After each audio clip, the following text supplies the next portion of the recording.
Kwanza mimi sijaona kosa lolote.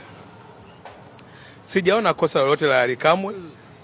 Licha kuwa nimeona watu wameenda mbali sana kwamba aombe radhi na kadhalika. Lakini mkuu wa mkoa amejibiwa kama shabiki wa Tabora United. Alichokifanya Ally Kamwe kumjibu mkuu wa mkoa sio kosa. Mimi nimeongea na mkuu wa mkoa Paul Chacha. Mimi hapa Mbukile. Wewe mwenyewe. Mimi hapa nimeongea naye. Na nimemuuliza, wewe unasemaje? Hamna shida.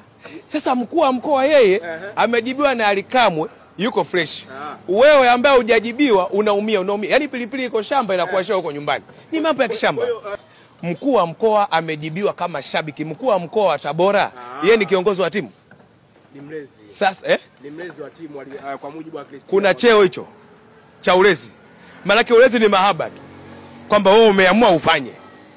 Wanipata vizuri kwa sababu wewe kwenye mkoa wewe ndo mwenyekiti wa ulinzi na usalama, si ndio? Mimi sio ni kosa la Ally Kamwe. Ally Kamwe anakosa. Hana kosa lolote. Hana kosa lolote. Ukisema kamwambia shati lako si la kipaimara, kwani kipaimara ni tusi?